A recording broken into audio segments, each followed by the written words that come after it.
Feminism से संबंधित जितने भी महत्वपूर्ण विचारक हैं उनको हम देखेंगे और एग्जाम की पॉइंट ऑफ व्यू से ये विचारक बहुत ज़्यादा महत्वपूर्ण।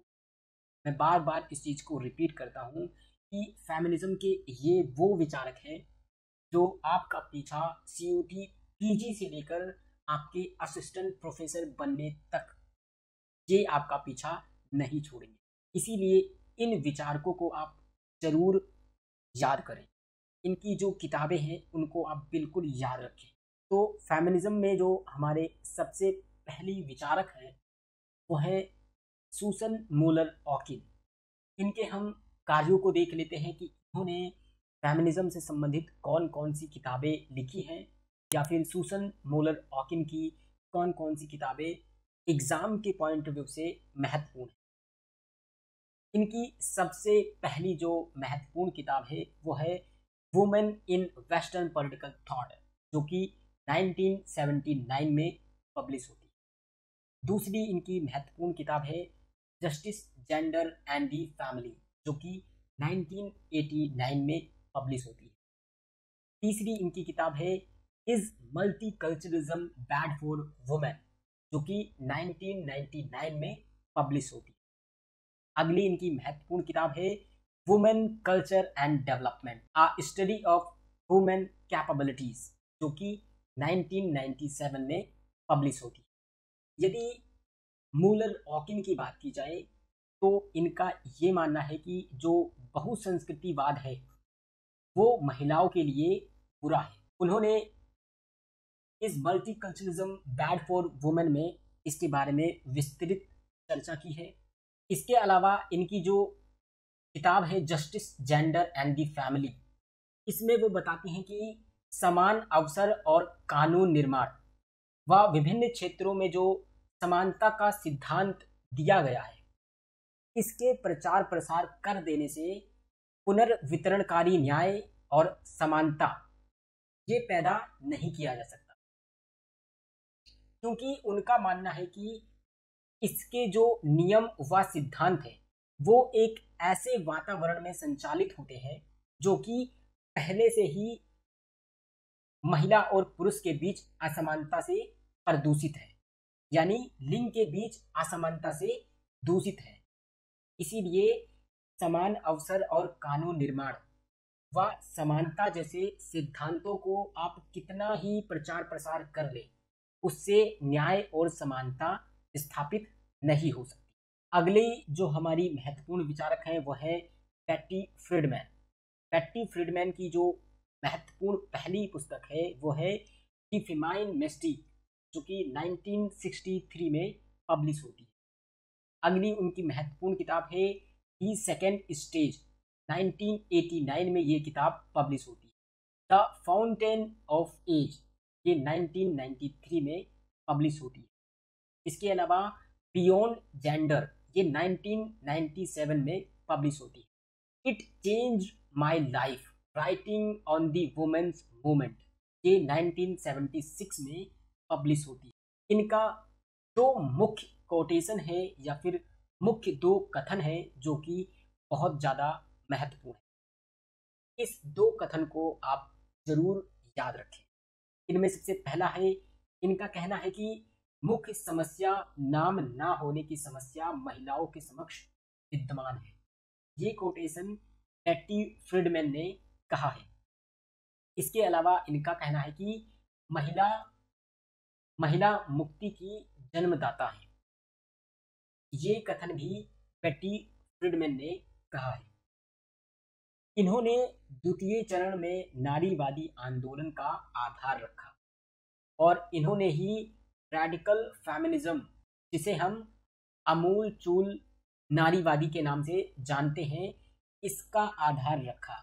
जो रैडिकल फेमिनिज्म है उसका जो मुख्य मुद्दा है वो सीधे ही सीधे पुरुषों का विरोध करता है और इनका मानना है कि महिलाओं का जो वर्तमान स्थिति है या फिर महिलाओं के साथ जो कुछ भी वर्तमान में हो रहा है उसका मुख्य कारण ये पितृसत्तात्मक समाज है और अपनी इस स्थिति के लिए वो जो है पुरुष को जिम्मेदार ठहराती है। और उनका मानना है कि हमारी स्थिति के लिए, हमारे शोषण के लिए, हमारे साथ जो कुछ भी भेदभाव हो रहा है उसके लिए ये पुरुष जिम्मेदार है, और वो हर तरीके से पुरुष का विरोध करती है, जिसे हम रैडिकल फेमिनिज्म के रूप में देखते हैं। हम आगे बढ़ते हैं और अगले महत्वपूर्ण विचारक को देखते हैं। इसमें है कैट मिलेट। इनकी जो मुख्य किताब है वो है सेक्सुअल पॉलिटिक्स, जो कि 1970 में पब्लिश होती है। अगली किताब है उनकी दी प्रोस्टिट्यूशन पेपर्स, जो कि 1971 में पब्लिश होती है। अगली इनकी महत्वपूर्ण किताब है द पॉलिटिक्स ऑफ क्रूअल्टी, जो कि 1994 में पब्लिश होती है। अगली इनकी महत्वपूर्ण किताब है मदर मिलेट, 2001 में ये बुक पब्लिश होती है।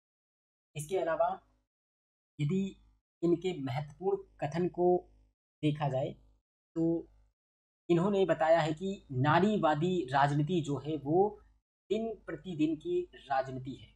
नारीवादी राजनीति दिन प्रतिदिन की राजनीति है। ये जो कथन है ये कैट मिलेट ने दिया है, इसे आप याद रखें। इन्होंने मैक्स वेबर के आधिपत्य की अवधारणा को विकसित करते हुए ये तर्क दिया कि संपूर्ण इतिहास में दोनों जेंडर के बीच आधिपत्य और अधीनस्थ के संबंध रहे हैं, जिसमें पुरुष ने अपने आधिपत्य का प्रयोग दो स्वरूपों में किया है। पहला, सामाजिक सत्ता और आर्थिक सत्ता। आगे वो कहती हैं कि स्त्री के ऊपर पुरुषों की शक्ति कोई व्यक्तिगत घटना चक्र नहीं है, बल्कि वह तो एक संरचना का भाग है। सीधे सीधे समझा जाए तो इन्होंने मैक्स वेबर द्वारा जो आधिपत्य की अवधारणा प्रस्तुत की गई थी उस पर इन्होंने टिप्पणी किया और बताया कि संपूर्ण इतिहास जो है वो जेंडर के आधार पर विभाजित है। वो महिला और पुरुष दो जेंडर के बीच में विभाजित है, जिसमें आधिपत्य और अधीनस्थ का संबंध रहा है। यानी समाज में एक ऐसा जेंडर रहा है पुरुष जो कि आधिपत्य करता है, और दूसरा जो है महिला, वो हमेशा इस आधिपत्य के नीचे रहा है, वो अधीनस्थ रहा है। इसके बीच एक संबंध स्थापित रहा है। ये समाज की संरचना रही है। और इसमें जो पुरुष है जो कि अपना आधिपत्य जमाए हुए है समाज के ऊपर, उसने दो रूपों में इसका प्रयोग किया। जो सबसे पहला है वो है सामाजिक सत्ता, कि समाज के हर क्षेत्र में जो है पुरुष ने अपना दबदबा रखा हुआ है। और दूसरा है आर्थिक सत्ता। हर आर्थिक पैमाने पर या हर आर्थिक क्षेत्र में जो है पुरुष ने अपना आधिपत्य रखा हुआ है। और इस बात को वो जस्टिफाई करने के लिए ये कहती हैं कि स्त्री के ऊपर पुरुष की ये जो शक्ति है ये कोई घटना चक्र नहीं है कि आज है और कल ये बदल जाएगी, ऐसा बिल्कुल नहीं है। वो कहती हैं ये एक संरचना का भाग है। यानी समाज में एक ऐसी हायरार्की स्थापित कर दी गई है जिसे किसी भी पैमाने पर बदला नहीं जा सकता, और इसे बदलने के लिए ही जो है विभिन्न महिलावादी जो विचारक हैं वो समाज में सामने आती है। हम आगे बढ़ते हैं और नए विचारक जो हमारी हैं उन्हें देखते हैं। हमारी जो महत्वपूर्ण विचारक हैं उनमें जेरमिन ग्रीव जो है वो अगली महत्वपूर्ण विचारक हैं। इनकी जो महत्वपूर्ण किताब है वो है द फीमेल एंज, जो कि 1970 में पब्लिश होती है। अगली इनकी महत्वपूर्ण किताब है sex and destiny, the politics of women fertility, ये 1984 में पब्लिश होती है। अगली इनकी महत्वपूर्ण किताब है the change, women aging and the menopause, ये 1991 में पब्लिश होती है। अगली इनकी महत्वपूर्ण किताब है द वूल वुमन, ये 1990 में पब्लिश होती है। अगली इनकी महत्वपूर्ण किताब है शेक्सपियर वाइफ, ये 2007 में जो है वो पब्लिश होती है। White beach, the rain forest years, ये 2013 में पब्लिश होती है। अगली किताब इनकी जो महत्वपूर्ण है वो है ऑन रैप, ये 2018 में पब्लिश होती है। हम अपने अगले महत्वपूर्ण विचारक की तरफ बढ़ते हैं। साइमन दी बुआ, ये बहुत ज़्यादा महत्वपूर्ण विचारक हैं। ये नारीवादी विचारकों में बहुत ज़्यादा महत्वपूर्ण विचारक हैं। इनके यदि कार्यों की बात की जाए तो इनकी पहला जो कार्य है वो है सी कम टू स्टे, जो कि 1943 में पब्लिश हुआ। अगली जो महत्वपूर्ण किताब है वो है द ब्लड ऑफ अदर्स, ये 1945 में पब्लिश हुआ। ऑल मैन आर मॉर्टल, ये 1946 में पब्लिश हुआ इनका किताब। द एथिक्स ऑफ इमिग्विटी, ये 1947 में पब्लिश होती है। अमेरिका डे बाय डे, ये 1948 में पब्लिश होती है। अगली इनकी महत्वपूर्ण किताब है द सेकेंड सेक्स, ये 1949 में पब्लिश होती है। इसके अलावा द प्राइम ऑफ लाइफ, ये 1960 में पब्लिश होती है। आ वेरी इजी डेथ, ये 1964 में पब्लिश होती है। इसके अलावा द वुमेन डिस्ट्रॉयड, 1967 में ये बुक आती है इनकी। इसके अलावा द लॉन्ग मार्च, ये 1957 में ये बुक पब्लिश होती है। यदि साइमन दी बुअर की बात की जाए तो इनकी जो महत्वपूर्ण कथन है या कोटेशन है वो है महिलाएं पैदा नहीं होती बल्कि बनाई जाती है। ये जो कथन है या कोटेशन है इसे साइमन दी बुआ ने प्रस्तुत किया। इनका ये मानना था कि नारी को उसके जीवन में उसकी पसंद नापसंद के अनुसार रहना और काम करने का हक होना चाहिए। अगर ऐसा हुआ तो ही वो पुरुषों से आगे बढ़ सकती है। उसके अनुसार नारी को हमेशा यह आश्वासन दिया गया है कि वह कमजोर है। किसकी तुलना में? पुरुषों की तुलना में वो समाज में कमजोर है और उसे स्थिर और असमान रहने के लिए पुरुषों के मार्गदर्शन में चलना चाहिए। और यदि वो अपनी भलाई चाहती हैं या फिर पुरुषों के जितना समान अधिकार चाहती है या हमेशा उनके साथ सही व्यवहार हो तो उन्हें पुरुषों के मार्गदर्शन में ही चलना पड़ेगा। इसके अलावा इनका एक महत्वपूर्ण और कथन है वो है व्यक्तिगत ही राजनीतिक है, पर्सनल इज पॉलिटिकल। ये कथन भी साइमन दी बुअर ने दिया है। हम आगे बढ़ते हैं और अपने अगले महत्वपूर्ण चिंतक को देखते हैं। हमारी जो अगली महत्वपूर्ण विचारक हैं वो हैं वर्जीनिया वुल्फ। इनकी जो महत्वपूर्ण किताब है वो है बिटवीन दी फैक्ट्स, जो कि 1941 में आती है। जेकॉब्स रूम, ये 1922 में आती है। नाइट एंड डे, ये 1919 में पब्लिश होती है। द कॉमन रीडर, ये 1925 में पब्लिश होती है। इसके अलावा इनका जो महत्वपूर्ण कथन है वो है महिला होने के नाते मेरा कोई देश नहीं है। ये कथन वर्जीनिया वुल्फ ने कहा है। इसके अलावा इनकी जो सबसे इम्पोर्टेंट किताब है वो है आ रूम ऑफ वंस ऑन, ये 1929 में इनकी बुक जो है वो पब्लिश होती है। वर्जीनिया वुल्फ से ये तमाम चीज़ें हैं जो आपको पता होनी चाहिए। ये एग्ज़ाम के पॉइंट ऑफ व्यू से महत्वपूर्ण है। हम आगे बढ़ते हैं और यहाँ हम अपने अगले महत्वपूर्ण विचारक को देखते हैं, कैरोल गिल्गिन। ये हमारी महत्वपूर्ण विचारक हैं। ये भी एक फेमिनिस्ट थिंकर हैं। इनकी जो महत्वपूर्ण किताब है वो है in a different voice, mapping the moral domain, meeting at the crossroads, the birth of pleasure, joining the resistance. इसके अलावा इन्होंने जो है वो देखभाल की नैतिकता, एथिक्स ऑफ केयर, इसका विचार प्रस्तुत किया।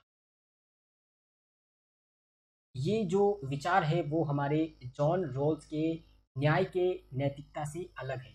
इसके अलावा ये जो कैरोल गिल्गिन है इन्होंने इन अ डिफरेंट वॉइस, जो कि 1982 में पब्लिश होती है, इसमें उन्होंने मनोवैज्ञानिक विश्लेषण से यह स्पष्ट किया या फिर यह विवरण देने का प्रयास किया कि श्रम के यौन विभाजन के कारण लड़के और लड़कियों में यौन विभेदीकृत समाज के अनुरूप पहचान दी जाती है।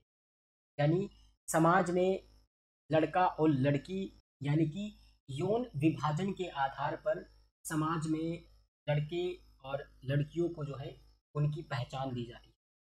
जैसे जैसे लड़का बड़ा होता है तो उसे यह सिखाया जाता है कि वह माँ से अलग है, वहीं जो लड़कियां होती हैं उन्हें यह सिखाया जाता है कि वह माँ के समान है। गिल्किन के अनुसार यह इसका परिणाम निकलता है कि नारी आत्मनिष्ठ सब्जेक्टिव होती हैं और पुरुष अधिक वस्तुनिष्ठ ऑब्जेक्टिव होते हैं। नारी अन्य से जुड़ती हैं जबकि पुरुष स्वयं को पृथक करना सीखता है। ये जो पहचान है समाज के अंदर, ये समाज में महिलाओं को अलग तरीके से प्रस्तुत करता है और पुरुषों को अलग तरीके से प्रस्तुत करता है। और ये पहचान जो है वो जब समाज में महिलाएं यानी जो लड़कियां हैं और पुरुष जो कि लड़के होते हैं, ये जब समाज में पल बढ़ रहे होते हैं उसी समय से इनके दिमाग में हमारी जो पितृसत्तात्मक समाज है वो इन्हें विकसित करना स्टार्ट कर देती है और धीरे धीरे धीरे धीरे धीरे ये विभाजन पूरे समाज में फैल जाता है और उसे स्वीकार किया जाता है। हमारी अगली जो महत्वपूर्ण विचारक हैं वो है एलिस्टीन। इनकी जो मुख्य किताब है वो है पब्लिक मैन प्राइवेट वुमेन, जो कि 1993 में पब्लिश हुई। अगली महत्वपूर्ण किताब है इनकी women and war, sovereignty God state and self, women and war in classical antiquity, just war against terror. इसके अलावा इनका कहना है कि महिलाओं के पास केवल घरेलू कार्य है। ये जो कथन है ये एलिस्टीन ने प्रस्तुत किया। इसके अलावा उनका कहना है कि शोषण का मुख्य जो कारण है वो सेक्स नहीं बल्कि जेंडर है, क्योंकि जो सेक्स है उसको इनका कहना है कि ये प्राकृतिक रूप से निर्मित होता है। प्रकृति ने महिला और पुरुष को अलग बनाया है और ये जो असमानता है या भिन्नता है ये स्वाभाविक है। इसके आधार पर किसी भी प्रकार का कोई भी भेदभाव या शोषण नहीं किया जाना चाहिए। इसीलिए वो सेक्स को शोषण का कारण नहीं मानती। उनका कहना है कि जेंडर ये शोषण का मुख्य कारण है, क्योंकि जेंडर जो है वो समाज द्वारा निर्मित किया गया। इस समाज ने सांस्कृतिक रूप से, सामाजिक रूप से, मनोवैज्ञानिक रूप से इसका निर्माण किया है और इस आधार पर भेदभाव और शोषण को जन्म दिया है। तो शोषण का जो मुख्य कारण है वो जेंडर को मानती है। हम आगे बढ़ते हैं और हमारी जो अगली महत्वपूर्ण विचारक है वो है मैरियम यंग। इनकी जो मुख्य किताब है वो है justice and the politics of difference. ये 1990 में पब्लिश हुई।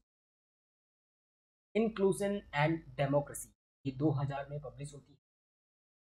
ऑन फीमेल बॉडी एक्सपीरियंस ये 2005 में इनकी बुक पब्लिश होती है। रिस्पॉन्सिबिलिटी ऑफ जस्टिस ये 2011 में इनकी बुक पब्लिश होती है। इसके अलावा global challenges for self determination and responsibility for justice ये 2007 में इनकी बुक पब्लिश होती है। इसके अलावा हमारी अगली जो महत्वपूर्ण विचारक हैं वो है कैरेडा लर्नर। इनकी जो मुख्य किताब है वो है black women in white America. ये 1972 में पब्लिश होती है। इसके अलावा द फीमेल एक्सपीरियंस ये 1977 में पब्लिश होती है। इसके अलावा मेजॉरिटी फाइंड्स इट्स पास्ट ये 1970 में पब्लिश होती है। इसके अलावा द क्रिएशन ऑफ पेट्रियार्क ये 1986 में पब्लिश होती है। इसके अलावा the creation of feminist consequences ये 1993 में पब्लिश होती है। इसके अलावा why history matters, life and thought, ये 1997 में पब्लिश होती है। इसके अलावा ये जो गेर्डा लर्नर है, ये एक अमेरिकी इतिहासकार हैं और उनका ये मानना है कि पुरुष समाज में सभी महत्वपूर्ण संस्थाओं को संभालते हैं और नारियों को इस शक्ति की पहुंच से वंचित रखा जाता है। यानी समाज में जितनी भी संस्थाएं हैं उसका जो मालिकाना हक है वो पुरुषों के पास होता है और जितनी भी महिलाएं हैं उनको यहाँ तक पहुँचने के लिए रोका जाता है। यानी इस शक्ति की पहुँच तक उन्हें वंचित रखा जाता है, उन्हें नहीं पहुँचने दिया जाता। इसके अलावा लर्नर का मत है कि पितृतंत्र के अंतर्गत एक विचारधारा है जो यह कहती है कि पुरुष नारी से उत्कृष्ट है, यानी महिलाएं जो हैं वो पुरुषों से हीन है। नारी पुरुष की संपत्ति है, जो महिलाएं हैं वो पुरुष की एक संपत्ति मात्र है तथा नारी को पुरुष के नियंत्रण में हमेशा रहना चाहिए। मेजॉरिटी फाइंड इट्स पास्ट, जो कि 1979 में बुक पब्लिश हुआ, ये इनकी एक महत्वपूर्ण किताब थी। अब हम आगे बढ़ते हैं और नारीवादी विचारकों में हमारे सामने ये जो कैरोल पैटमैन हैं, ये इस वीडियो की आखिरी नारीवादी विचारक हैं। इनकी जो महत्वपूर्ण कृति है वो है द सेक्सुअल कॉन्ट्रैक्ट, ये 1988 में पब्लिश हुआ। पार्टिसिपेशन एंड डेमोक्रेटिक थ्योरी, ये 1970 में पब्लिश हुआ। इसके अलावा द डिसऑर्डर ऑफ वुमेन, ये 1989 में पब्लिश होता है। इसके अलावा feminist critic of the public private dichotomy, ये 1983 में पब्लिश होता है। इसके अलावा इनका कहना है कि महिलाओं को पितृसत्तात्मक सत्ता द्वारा निजी क्षेत्र के तहत रखा गया है। कल्याणकारी राज्य को पितृसत्तात्मक राज्य की संज्ञा दी है। महिलाएं अभी भी प्राकृतिक अवस्था में हैं क्योंकि वे सामाजिक समझौते में शामिल नहीं थी। ये जो मुख्य कथन है ये कैरोल पैटमैन द्वारा कहे गए हैं। इस प्रकार से हमने फेमिनिज्म के ऊपर जो कुछ महत्वपूर्ण था उसे इस वीडियो में कवर करने का प्रयास किया है। हमने फेमिनिज्म के अर्थ को समझा, फेमिनिज्म कैसे पूरे वर्ल्ड में आगे बढ़ा, उसकी जितनी भी वेव्स रही हैं उन वेव्स को हमने इस वीडियो में देखा। इसके अलावा जितने भी महत्वपूर्ण विचारक रहे हैं इस फेमिनिज्म से संबंधित उनके इम्पोर्टेंस वर्क को हमने इस वीडियो में डिस्कस किया और मैं उम्मीद करता हूं कि आप लोगों को ये वीडियो पसंद आई होगी। अगर आपको ये वीडियो पसंद आई है तो आप इसे ज़रूर लाइक करें, शेयर करें और इस चैनल को आप सब्सक्राइब करें। हम अपनी नेक्स्ट वीडियो में ऐसे ही इम्पोर्टेंट थियरी के साथ फिर मिलेंगे।